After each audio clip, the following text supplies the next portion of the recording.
Hey guys, आज इस video पे हम एनालिटिक फंक्शंस का सेकंड पार्ट करने जा रहे हैं। ये आपका कॉम्प्लेक्स एनालिसिस की सीरीज़ चल रही है। तो इससे पहले वाली वीडियो पे हमने एनालिटिक फंक्शंस का जो फर्स्ट टॉपिक था आपका लिमिट, कंटिन्यूटी और डिफरेंशिएबिलिटी का, तो उसको हमने कंप्लीट किया था। उसमें हमने इंपॉर्टेंट क्वेश्चंस भी देखे थे, वो वीडियोस आप देख लेना। इस वीडियो पे हम समझने वाले कि एनालिटिक फंक्शंस आपके होते क्या है, कुछ आपके जो इंपॉर्टेंट क्वेश्चंस है वो हम सॉल्व करेंगे और बाकी बचे क्वेश्चंस आपके नेक्स्ट वीडियो पे हम सॉल्व करेंगे, ठीक है। और कॉची रायमन इक्वेशंस से भी हम यहाँ पे निकाल सकते हैं कि एनालिटिक फंक्शंस आपका कोई फंक्शन एनालिटिक है या नहीं है, तो कॉची रायमन इक्वेशन से भी आपका निकल सकता है। तो वो सब चीज़ वीडियो पे हम डिस्कस करने वाले हैं। तो किसी भी फंक्शन को एनालिटिक कब कहते हैं? फॉर एग्जांपल आपके पास कोई फंक्शन है एफ ऑफ जेड, तो उसको हम एनालिटिक कब कहेंगे? अगर ये आपके किसी डोमेन डी पे, अगर हम किसी डोमेन डी को कंसिडर करें और हमें बताना है कि आपका ये फंक्शन किसी डोमेन डी पे कोई फंक्शन आपका एनालिटिक है या नहीं है, तो उसके लिए हमें क्या करना पड़ेगा? हमें यहाँ पर ये चीज़ पता लगानी पड़ेगी कि ये फंक्शन आपका डिफरेंशिएबल है उस पॉइंट में। अगर बाई चांस आपके पास पॉइंट जेड नॉट है तो उस पॉइंट में आपका डिफरेंशिएबल होना चाहिए, साथ में उसके नेबरहुड में भी आपका जो फंक्शन है वो आपका डिफरेंशिएबल यहाँ पर होना चाहिए। तो ये आपकी कंडीशन रहती है किसी भी फंक्शन को एनालिटिक प्रूव करने के लिए, ठीक है। क्या कहा मैंने? आपके पास कोई फंक्शन है, सिंगल वैल्यूड फंक्शन जेड, आपके पास कोई कॉम्प्लेक्स वेरिएबल है, किसी डोमेन डी पे आपका डिफाइन है, तो एफ ऑफ जेड को हम कब कहेंगे कि आपका एक एनालिटिक फंक्शन है एट पॉइंट जेड नॉट? जब आपका इस पॉइंट में जेड नॉट पे वो डिफरेंशिएबल हो और साथ में उसके नेबरहुड में भी आपका फंक्शन डिफरेंशिएबल हो, तब हम कहेंगे कि this function is analytic function. तो ये आपकी कंडीशन रहती है a function to be analytic. दूसरी चीज़ क्या है? हम कॉशी रायमन इक्वेशन से बता सकते हैं कि फंक्शन आपका एनालिटिक है या नहीं है।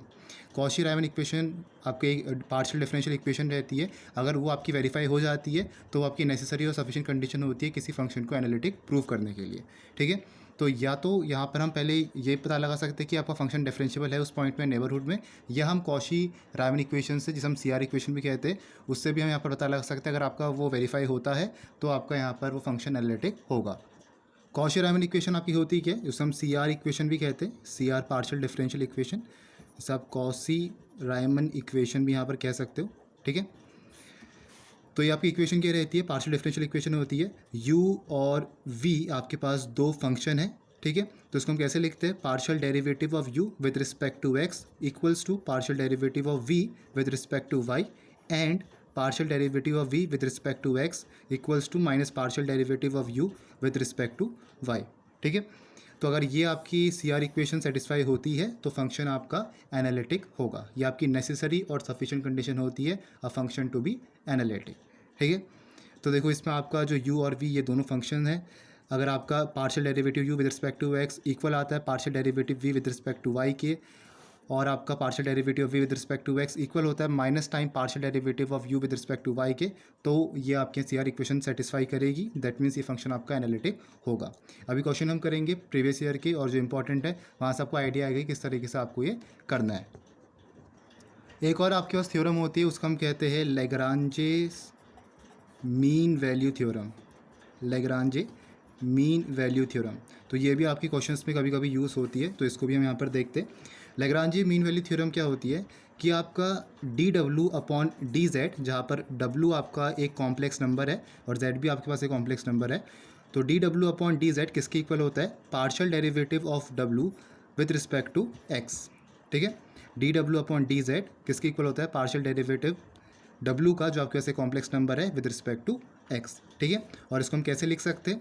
डब्ल्यू को हम कुछ ऐसे लिख सकते हैं, अगर डब्ल्यू आपके पास u प्लस आयोटा v है तो उसको हम कुछ ऐसे लिखेंगे, partial derivative of u with respect to x plus iota partial derivative of v with respect to x, ठीक है। तो ये भी आपके पास इंपॉर्टेंट थ्योरम है, इसे हम लैग्रांजेस मीन वैल्यू थ्योरम कहेंगे। तो ये भी क्वेश्चंस में आपके यूज़ होंगे। अभी हम क्वेश्चंस करेंगे तो वहाँ पर आपको पता चलेगा कि कैसे आपको ये यूज़ करना है। अब सीधा क्वेश्चंस पे चलते हैं। पहला क्वेश्चन आपके पास है कि show that the function f of z equals to sine x cos hyperbolic y iota cos x sine hyperbolic y is continuous as well as analytic everywhere. तो सबसे पहले हमें बताना है इस क्वेश्चन में कि ये जो फंक्शन है आपके पास ये कंटिन्यूस है, और दूसरी बार हमें बताना है कि ये आपका जो फंक्शन है ये आपका एनालिटिक है एवरीवेयर, ठीक है। तो कंटिन्यूस आपका ईजी है, कंटिन्यूस के लिए हमें कुछ नहीं करना, हम डायरेक्ट लिखेंगे कि आपका ये जो फंक्शन है ट्रिग्नोमेट्रिक फंक्शन है, ये आपके जो, अगर हम इसको कंपेयर करेंगे इस इक्वेशन से, f of z equals to u x comma y plus iota, और दूसरा फंक्शन आपका वी है जिसके पैरामीटर्स आपके एक्स कॉमा वाई है। तो इसमें आपका जो यू एक्स वाई ये वाला जो फंक्शन होगा यू वाला, ये आपका हो जाएगा sine x cos hyperbolic y, और जो इमेजनरी पार्ट है वो आपका ये वाला फंक्शन होगा v x comma y cos x sine hyperbolic y. ठीक है, तो ये आपके ट्रिग्नोमेट्रिक फंक्शन है, इनके डिनोमिनेटर्स आपके नॉन जीरो है, दैट मीन्स ये आपके फंक्शंस कंटिन्यूस होंगे, तो हम डायरेक्ट यहाँ पर लिख सकते हैं। मेन इसमें आपको एनालिटिक बताना है कि सब जगह आपका एनालिटिक है, तो एनालिटिक निकालने के लिए सिंपली यहाँ पर हम क्या यूज़ करेंगे, कॉची रायमन इक्वेशन अगर आपकी सेटिस्फाई करती है तो ये फंक्शन आपका एनालिटिक होगा। तो यहाँ पर हम कॉची रायमन इक्वेशन से इस क्वेश्चन को सॉल्व करने वाले। हमें करना क्या है, पहले हमें कॉची रायमन इक्वेशन पता होनी चाहिए। कॉची रायमन इक्वेशन क्या होती है, CR equation, partial derivative of u with respect to x किसके इक्वल होता है, partial derivative of v with respect to y, जहाँ पर यू और वाई दोनों आपके फंक्शंस है। ठीक है, और आपका जो partial derivative of v with respect to x किसके इक्वल होता है, minus time partial derivative of u with respect to y. तो ये आपका यहाँ पर सेटिस्फाई होना चाहिए। तो सबसे पहले यहाँ पर निकालेंगे partial derivative of u with respect to x, तो इसको यहाँ पर विद रिस्पेक्ट टू एक्स करेंगे तो आपका जो वाई होगा वो आपका कांस्टेंट की तरफ रहेगा, तो साइन एक्स का क्या हो जाएगा कॉस एक्स और कॉस हाइपरबॉलिक वाई। फिर हम निकालेंगे partial derivative of u with respect to y, with respect to y निकालना है, यू आपके पास फंक्शन है, दैट मीन्स साइन एक्स आपका ऐसे ही रहेगा, कॉस हाइपरबॉलिक वाई का होएगा, मतलब साइन हाइपरबॉलिक वाई आपका आएगा, तो ये बन जाएगा साइन एक्स और साइन हाइपरबॉलिक वाई। मैं थोड़ा तेज़ चल रहा हूँ क्योंकि क्वेश्चंस बहुत सारे क्वेश्चंस आपको करने हैं इसमें, और आगे भी आपका अभी कॉम्प्लेक्स इंटीग्रेशन आएगा, तो क्वेश्चंस बहुत सारे, तो इसलिए मैं थोड़ा तेज़ी से चल रहा हूँ। कुछ किसी में कन्फ्यूजन आपकी होगी तो बता देना कमेंट करके, मैं उसकी वीडियो अलग से बना दूंगा। ठीक है, फिर आपका partial derivative of v with respect to x, तो वी आपके पास फंक्शन ये है विद रिस्पेक्ट टू एक्स है, तो minus sine x sine hyperbolic y है। Partial derivative of v with respect to y, with respect to y that means cos x आपका constant होगा, तो कॉस एक्स ऐसे ही रहेगा, तो ये हो जाएगा कॉस हाइपरबॉलिक वाई। ठीक है, कंपेयर करो partial derivative of v with respect to x और partial derivative v with respect to y, ये दोनों आपके सेम आने चाहिए, तो ये आपका विद रिस्पेक्ट टू एक्स हो गया और ये आपका विद रिस्पेक्ट टू वाई हो गया, दोनों सेम है। और आपका ये वाला पार्ट, ये वाला partial derivative of u with respect to y ये आ रहा है, और partial derivative of with respect to x आपका माइनस टाइम आ रहा है, तो माइनस ऑलरेडी है, तो माइनस से माइनस कैंसिल आउट हो जाएंगे, तो ये दोनों भी आपके इक्वल आ रहे हैं, दैट मीन्स आपका जो ये फंक्शन है ये आपका हर जगह एनालिटिक है, क्योंकि आपके यहाँ पर जो कॉची रायमन इक्वेशन है ये आपकी सेटिस्फाई हो रही है। दूसरा क्वेश्चन देखो, बोला कि show that function f of z under root of modulus x y is not analytic at origin, origin पे एनालिटिक नहीं है, ये हमें बताना है। Although the C R equation जो कॉची रायमन इक्वेशन है वो ऑरिजिन पे सेटिस्फाई कर रही है, तो क्वेश्चन को ध्यान से समझना, हमें ये बताना है कि ऑरिजिन पे एनालिटिक नहीं है, मतलब एनालिटिक नहीं है कि उस पॉइंट पे आपका डिफरेंशिएबल वो फंक्शन नहीं होगा। कौन सा फंक्शन, ये वाला फंक्शन आपका उस पॉइंट पे, मतलब ऑरिजिन पे 0,0 पे डिफरेंशिएबल नहीं है, लेकिन उस पॉइंट पे, इसी पॉइंट पे आपका जो ये सी आर इक्वेशन है कॉची रायमन इक्वेशन जो ऊपर हमने देखी ये आपकी सेटिस्फाई कर रही है, ये हमें यहाँ पर प्रूव करना है। तो इसको भी यहाँ पर हम सेम इक्वेशन से कंपेयर करेंगे। फंक्शन हमारे पास है एफ ऑफ जेड, यू एक फंक्शन हो गया x y plus imaginary part आपका वी एक्स कॉमा वाई दूसरा फंक्शन हो गया। ठीक है, कंपेयर करो, इमेजरी पार्ट आपका है नहीं, तो u x comma why you वाला जो फंक्शन है वो किसके इक्वल होगा, अंडर रूट एक्स वाई के मॉड्यूलस के। ठीक है, और जो ये वाला पार्ट है वी एक्स कॉमा वाई किसके इक्वल है, जीरो के इक्वल है, क्योंकि इमेजरी पार्ट आपका इसमें एग्जिस्ट नहीं कर रहा है, एग्जिस्ट नहीं कर रहा मतलब जीरो है। अच्छा, अब हमें बताया कि अगर हमें किसी भी पॉइंट में डिफरेंशियबिलिटी को चेक करना है तो हम कैसे चेक करते कि आपका कोई फंक्शन है एफ ऑफ जेड मान लेते, और ये फंक्शन आपका डिफरेंशियबल है, तो हम कैसे पता लगाएंगे, जब आपका limit z tending to z naught, इस पॉइंट में बताना है कि आपका फंक्शन डिफरेंशियबल है नहीं है, f of Z minus time F of z naught upon Z minus Z not, अगर ये आपका फाइनाइटली और यूनिकली एग्जिस्ट करेगा तब आपका ये इस पॉइंट पे जेड नॉट पॉइंट में आपका जो फंक्शन होगा वो डिफरेंशियबल होता है। ये हमें प्रीवियस वीडियो पे डिफरेंशियबिलिटी वीडियो पे हमने देखा था। ठीक है, अगर हमें बताना है कि जेड नॉट में आपका फंक्शन डिफरेंशियबल है या नहीं है, तो उसके लिए आपका ये जो है इसकी limit where z is tending to z naught, ये आपके यहाँ पर फाइनाइटली और यूनिकली एग्जिस्ट करना चाहिए, इसकी लिमिट आपकी एग्जिस्ट करनी चाहिए, तब ये आपका क्या होगा, डिफरेंशियबल होगा एट पॉइंट जेड नॉट। तो सबसे पहले यहाँ पर हम क्या करेंगे, सबसे पहले यहाँ पर हम बात करेंगे कि आपकी जो कॉची रायमन इक्वेशन है ये आपकी ऑरिजिन पे सेटिस्फाई कर रही है। ठीक है, ये हमें यहाँ पर प्रूव करना है, तो उसके लिए हम क्या करेंगे, यहाँ पर हम ऑरिजिन पे यहाँ पर चेक करेंगे एट 0,0, ये हम लिख सकते हैं एट ऑरिजिन। ठीक है, इसी कॉन्सेप्ट का यूज़ करके यहाँ पर हम कॉची रायमन इक्वेशन को सेटिस्फाई करेंगे। तो कॉची रायमन इक्वेशन पे सबसे पहले हम partial derivative of u with respect to x निकालेंगे, तो partial derivative of u with respect to x, ठीक है, लिमिट एक्स की विद रिस्पेक्ट टू एक्स है, that means x tending to zero, और आपके पास जो फंक्शन है f of z u x comma y है, ये वाला फंक्शन है, तो u x comma y minus time, और आपके पास जो जेड नॉट है हमें ओरिजिन पे चेक करना है, दैट मीन्स एक्स आपका ज़ीरो होगा और वाई भी ज़ीरो होगा, अपॉन नीचे क्या है जेड माइनस जेड नॉट। तो फंक्शन क्या आपके पास जेड है, मतलब जो आप उसमें जो वैल्यू यूज़ कर रहे हो जेड है, दैट मीन्स यहाँ पर क्या आएगा एक्स है, तो ये आपका एक्स रहेगा, और minus time Z not, origin पे तो जीरो ही रहेगा। समझ में आ रहा है? यहाँ पर हम डिफरेंशियबिलिटी का कॉन्सेप्ट यूज़ करें जो हमने प्रीवियस वीडियो पे देखा था। किसी भी पॉइंट में हमें डिफरेंशियबिलिटी निकालनी होती है, तो आपका ये जो है इसकी limit z tending to z naught ये आपका एग्जिस्ट करना चाहिए। ठीक है, तो इसी कॉन्सेप्ट का यहाँ पर हम यूज़ कर रहे हैं। हमने एफ ऑफ जेड के बदले क्या लिखा है, यू एक्स कॉमा वाई, ये जो आपका फंक्शन यहाँ पर है, ठीक है, और minus time F Z not, मतलब हमने फंक्शन पे जेड नॉट जिस पॉइंट पर हमें डिफरेंशियबिलिटी को चेक करना है वो वैल्यू यहाँ पर हम पुट कर रहे हैं। तो जेड नॉट क्या है, जेड नॉट तो आपका ओरिजिन है 0,0, इसी पे हमें चेक करना है। ठीक है, तो यहाँ पर हम लिखेंगे u 0,0 upon z minus Z not. Z not तो 0,0 हो गया, तो ये तो आपका 0 हो गया, मतलब x माइनस 0 x ही बचेगा। ठीक है, क्योंकि हमें विद रिस्पेक्ट टू x करना है, तो नीचे आपका क्या आएगा x आएगा। ठीक है, तो इसमें क्या मिलेगा आपको, देखो लिमिट x टेंडिंग टू 0 है, तो यहाँ पर क्या आ जाएगा, फंक्शन आपके पास है अंडर रूट एक्स वाई का मॉड्यूलस, तो x टेंडिंग टू 0 आप 0 पुट करोगे x से बदले, तो पूरा आपका 0 ही मिलेगा, तो 0 और ये तो पूरा 0 0 ही है, that means 0 minus 0 upon x, तो यहाँ पर मिलेगा आपको 0। ठीक है, अब जैसे हमने यहाँ पर partial derivative of u with respect to x निकाला, सिमिलर तरीके से हम निकालेंगे partial derivative of partial derivative of u with respect to y। ठीक है, पहले अभी हमने निकाला partial derivative of u with respect to x, अब हम निकालेंगे partial derivative of u with respect to y। ठीक है, तो दूसरा हम देखते हैं, यहाँ पर हमें यहाँ पर निकालना है partial derivative of u with respect to y। तो हमने यहाँ पर क्या किया था, हमने यहाँ पर लिमिट x टेंडिंग टू 0 किया था, क्योंकि उस समय आपका विद रिस्पेक्ट टू x था। अभी क्या है, विद रिस्पेक्ट टू y है, तो ऐसे केस में हम करेंगे लिमिट y टेंडिंग टू 0, और यहाँ पर क्या आएगा 0,y minus time u 0,0 upon, अभी आपके पास विद रिस्पेक्ट टू y है, तो नीचे क्या आएगा y आएगा।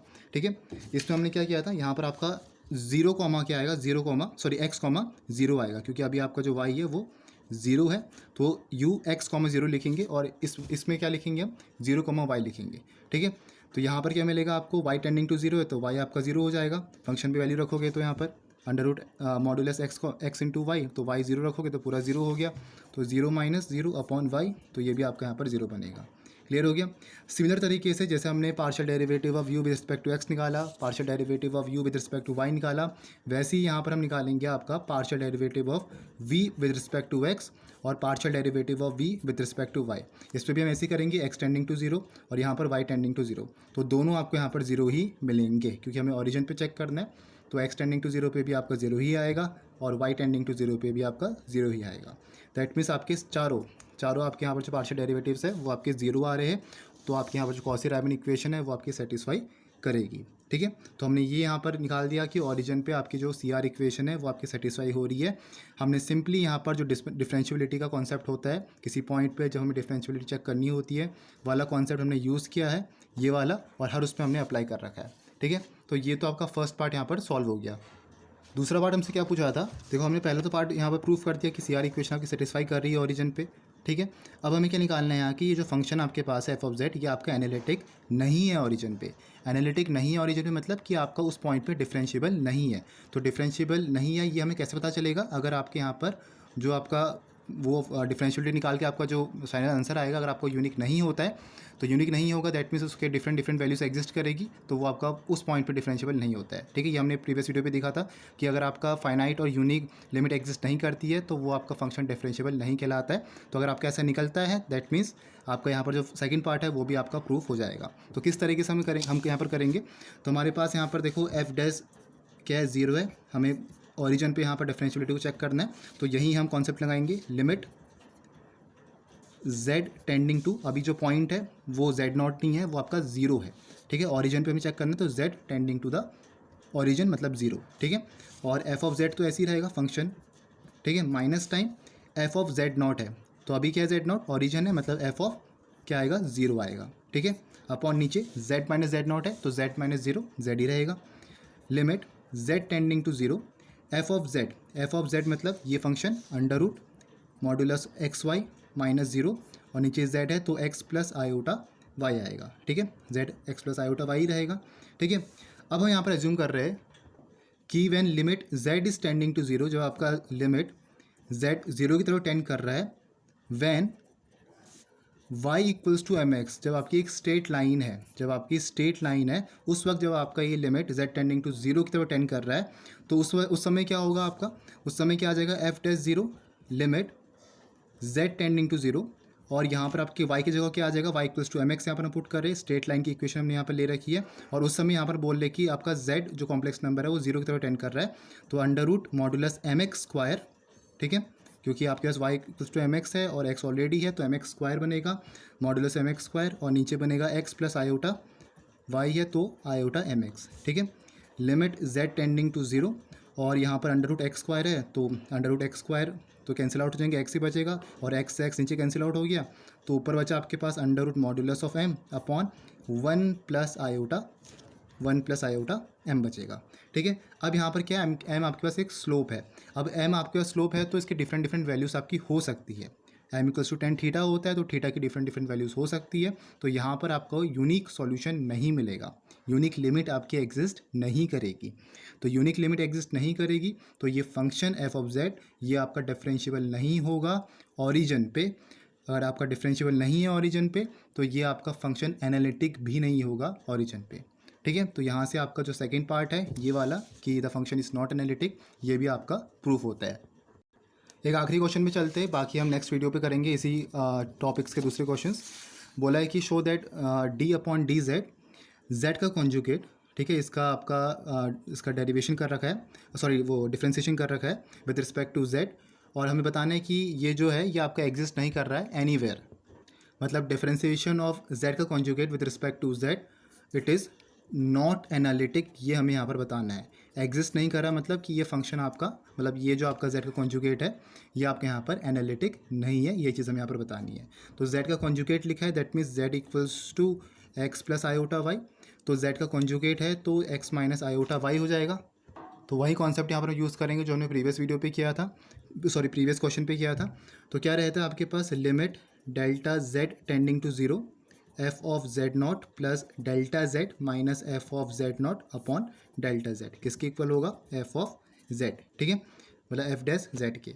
तो अगर हमें बताना है कि जेड नॉट पे आपका जो फंक्शन है वो डिफरेंशिएबल है या नहीं है, तो उसके लिए आपका ये जो लिमिट है इसकी वे डेल्टा जेड टेंडिंग टू 0 ये आपका यूनिकली एग्जिस्ट करना चाहिए और फाइनाइटली आपका एग्जिस्ट करना चाहिए, अगर एग्जिस्ट कर रहा है तो ये फंक्शन आपका डिफरेंशिएबल यहाँ पर होता है।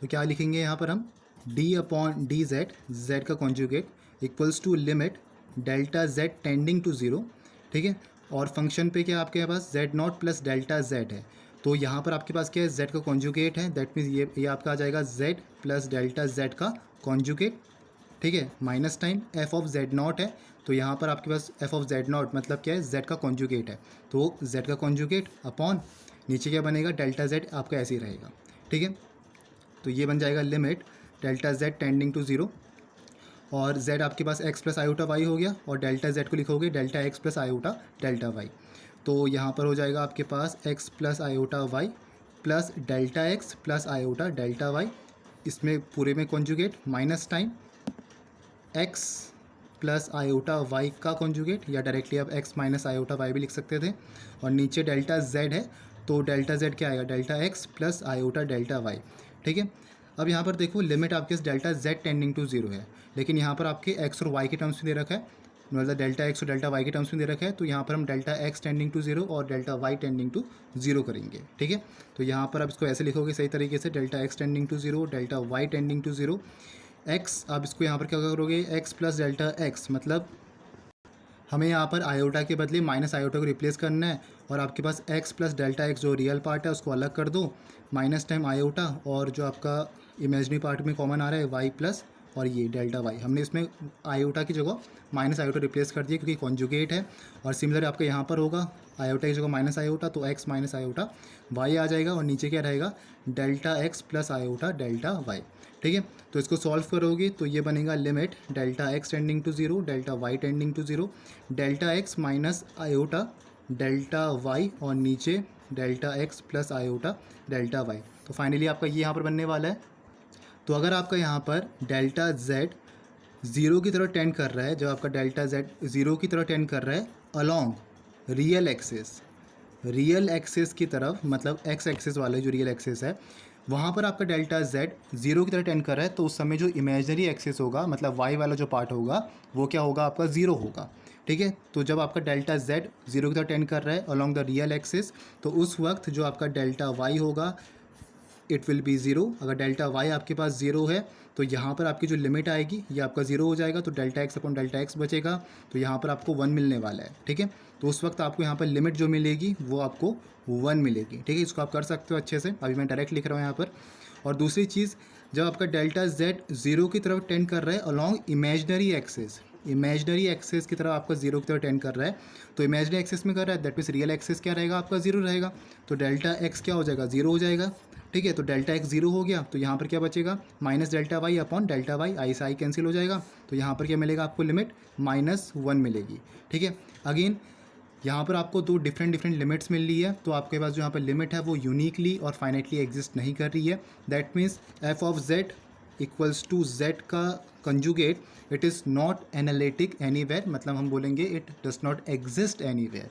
ठीक है, तो इस तरीके से आपको ये क्वेश्चन को करना है। किसी क्वेश्चन में आपको प्रॉब्लम होगी क्योंकि मैंने बहुत जल्दी बता रखे, तो आप मुझे बता देना, मैं फिर से वो बता दूंगा आपको वीडियो पे, अगली वीडियो बता दूंगा। और भी क्वेश्चन हम करेंगे यहाँ पर, इसमें बहुत सारे क्वेश्चन हैं आपके एनालिटिक के, नेक्स्ट वीडियो पे करेंगे। अभी आपकी पोलर फॉर्म भी इसमें आती है, वो भी इंपॉर्टेंट है, हार्मोनिक फंक्शन जैसे भी आपकी कुछ चीज़ें यहाँ पर, तो नेक्स्ट वीडियोज़ पे हम करेंगे, फर्दर वीडियोज़ पे। तो मिलेंगे नेक्स्ट वीडियो पे, hope you like this video. बाकी प्लेलिस्ट का लिंक आपको नीचे मिल जाएगा।